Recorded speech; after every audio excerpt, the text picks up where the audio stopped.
Fala pessoal, tudo bem? Sejam bem-vindos a mais um vídeo do canal Intermediário, o seu canal sobre futebol.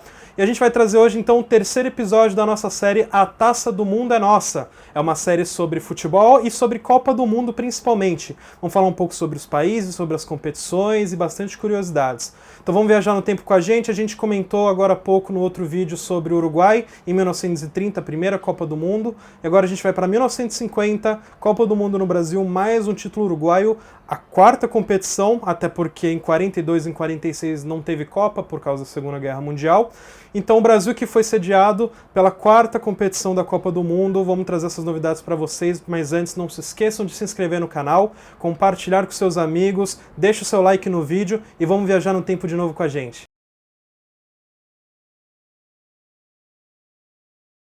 Em 1950, então, foi a quarta Copa do Mundo a acontecer desde 1930. Por quê? Porque em 42 e em 46 não houve Copa do Mundo devido à Segunda Guerra Mundial. Então a FIFA, em 1938, decidiu que Brasil ou Alemanha seriam o país sede em 1950. O que aconteceu foi que a Alemanha, devido à Segunda Guerra, saiu destruída, com um pouco poder financeiro, e não conseguiria sediar a Copa do Mundo, então o Brasil foi escolhido, foi sediado, e a gente sabe, o Brasil desde 1910, 1920, sempre muito tradicional no futebol, o povo muito alegre, futebol quase sempre como uma religião desde esse tempo, então os brasileiros aceitaram e abraçaram a causa e com certeza deram um show de organização.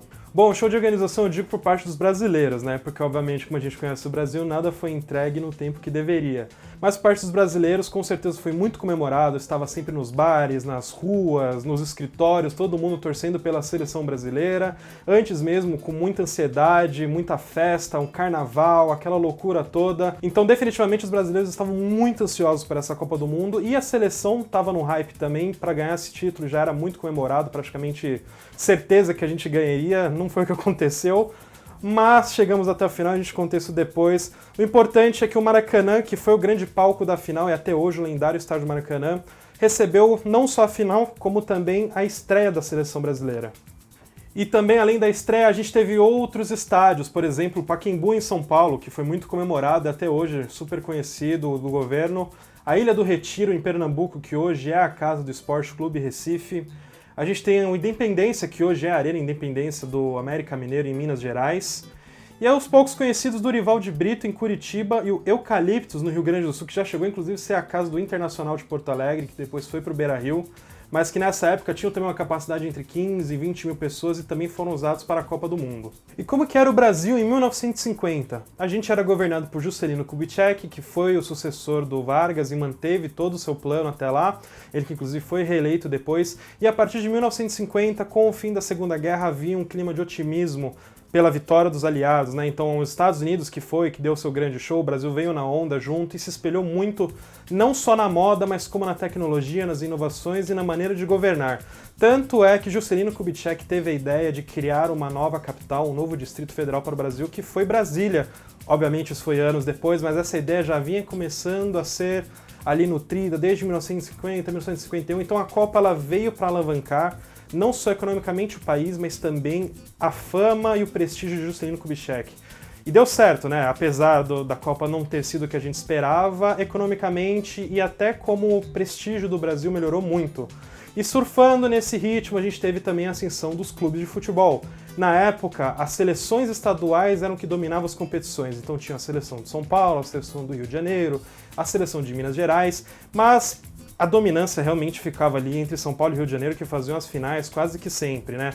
E essas seleções eram convocadas através de jogadores que vinham pelos seus clubes. E na época, por causa, então, de São Paulo e Rio de Janeiro, a gente tinha uma grande predominância de Palmeiras, Corinthians, Flamengo, Fluminense, Botafogo e em Minas Gerais tinha um Cruzeiro que também vinha com uma grande seleção e que tinha enviado alguns jogadores para a seleção brasileira. Bom, sobre a competição, a Copa do Mundo em si foi disputada por 13 seleções. Por quê? Eram esperados 16 equipes. Infelizmente, algumas seleções devido à Segunda Guerra ficaram impossibilitadas não só economicamente, como também todo o trajeto ficou difícil planejar. Enfim, a França que era uma das grandes seleções e tinha a pretensão de jogar, não conseguiu ir para a Copa, falou que não dá muito dinheiro, é muito difícil, e se deslocar de um estado para o outro demanda muito tempo, não dá, a gente não quer jogar e não jogaram.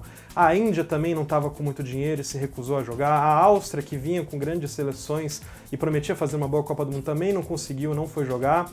E também a Escócia, por parte do Reino Unido, falou que também economicamente era inviável e recusou o convite de jogar a Copa do Mundo. Uma bagunça, né? Se você pensar, pô, tá, legal, 3 equipes, como é que a gente faz agora para organizar 3 equipes numa competição? Pois é, apesar da bagunça, tudo deu certo. Talvez um pouco estranho, diferente, mas foram resolvidos que seriam 4 grupos, um primeiro grupo com 4 times, o segundo grupo com 4 times, o terceiro grupo com 3 equipes, e o último grupo com apenas 2, ou seja, um confronto direto. Em todos eles, o vencedor se classificaria, ou seja, apenas o primeiro colocado de cada grupo iria para a próxima etapa.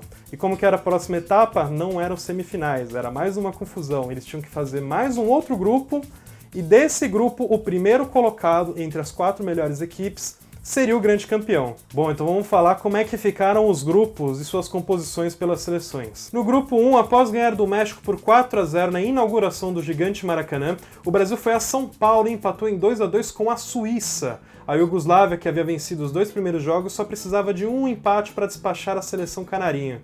Mas mesmo assim, a seleção voltou ao Rio de Janeiro e venceu por 2-0 os iugoslávios e conseguiu a sua classificação. No grupo 2, a Espanha ganhou seus 3 jogos e se classificou com certa facilidade. A Inglaterra, o Chile e os Estados Unidos ganharam apenas um jogo cada um e terminaram todos empatados. Fica a curiosidade que na época a vitória valia 2 pontos ao invés de 3 e o empate permanecia com 1 ponto e a derrota com certeza não pontuava. No grupo 3, a Suécia passou por Itália, que vinha defendendo o título de 1938 antes das guerras, né? Então era a última campeã. E também conseguiu passar por Paraguai com também facilidade e passou para a próxima fase. No grupo 4, o Uruguai teve o seu confronto direto, apenas 2 times, né, e passou o trator 8-0 na Bolívia e também avançou. Na fase final, com Brasil, Espanha, Suécia e Uruguai formando o grupo por pontos, sem querer, deu tudo certo no final.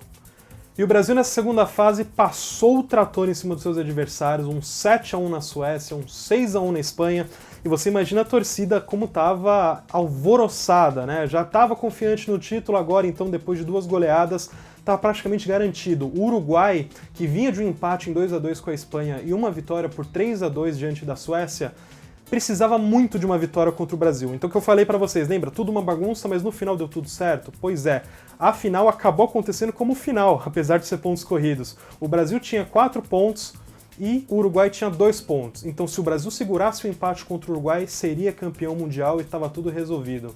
Aí vocês imaginam, amigos, a final entre aspas, né? Brasil e Uruguai, Maracanã lotado, que na época cabiam 150 mil pessoas, mas tinham mais de 200 mil pessoas se espremendo, transbordando, explodindo o estádio. Imagina a festa, o Brasil sendo empurrado, todo mundo confiante, estava tudo certo, não tinha como perder esse título. Começou o jogo, o Brasil faz 1-0 ainda no primeiro tempo, acaba o primeiro tempo, Brasil 1-0. Então vocês imaginam, o Brasil tem a vantagem, tá na frente, faz 1-0, não tem como perder esse título. Voltamos para o segundo tempo, a seleção uruguaia empata o jogo, e 13 minutos depois, Guigua, ele que é o nosso maior carrasco da história de Copa do Mundo, fez o segundo gol, calou 200 mil pessoas. Só se ouvia o silêncio, era ensurdecedor, ninguém conseguia acreditar no que estava acontecendo. O Uruguai vira sobre o Brasil, ganha na nossa casa, leva mais uma Copa do Mundo, bicampeão, e o Brasil continuava sem ganhar um título. Isso foi um balde de água fria nos brasileiros, isso traumatizou gerações de futebolistas brasileiros por muitos e muitos anos. Ainda bem que a gente estava com futebol sólido e depois a gente se recuperou, mas isso foi muito traumático, as pessoas saíram em silêncio, chorando, em choque, enfim. Os jornais uruguaios que estavam em festa, a torcida uruguaia estava louca, que também nem eles acreditavam que seria possível essa reviravolta toda. E classificaram esse nosso desastre, né? Não, eu ia falar derrota, mas não cabe derrota. Foi um desastre como Maracanaço. E até hoje o Brasil é lembrado pelo Maracanaço, tanto que a Argentina, quando foi para a final contra a Alemanha em 2014, falaram que iriam repetir o Maracanaço, só que dessa vez com a Argentina. Pois é, gente, e naquela época, vocês imaginam, o futebol estava no seu auge, ainda bem que as coisas deram certo, a gente conseguiu avançar, o futebol brasileiro melhorou e a gente vai contar para vocês depois o que aconteceu depois desse desastre, mas o que fica é que naquela Copa do Mundo o Uruguai superou o Brasil inacreditavelmente, tiveram o Giga como talvez o seu maior craque daquela geração, muito mais pelo gol do que pelo que ele jogou na Copa do Mundo inteira. Apesar do Giga ter sido considerado o craque, quem realmente comandou aquela seleção uruguaia foi o Obdúlio Varela, que era o gênio, o mestre, o dono do meio de campo uruguaio. Mas o artilheiro da competição ficou com o brasileiro Ademir, 9 gols isolado, e o Ademir era um cracaço da época e merecia, apesar da derrota, talvez fosse nos tempos de hoje, daria um título de craque para o Ademir, mas ficou com o Giga e até hoje o Giga é praticamente uma lenda, um super-herói uruguaio. E convenhamos, com seus devidos créditos, né? Essa foi a Copa de 1950, o Maracanaço, espero que vocês tenham gostado. Então não se esqueçam, mais uma vez eu peço para vocês se inscrevam no canal, curta esse vídeo, compartilha com seus amigos, continuem ligados pra gente, toda semana vai estar saindo vídeo novo sobre essa série chamada Taça do Mundo é Nossa, aqui no nosso YouTube. E não se esqueçam também do nonosso Instagram, @intermediariabr, lá a gente sempre posta novidades, informações, fofoquinhas sobre o futebol. Então todo dia tá tendo um post por lá, compartilhe com seus amigos, acompanhe a gente e nos vemos no próximo vídeo. Um beijo a todos, tchau, tchau!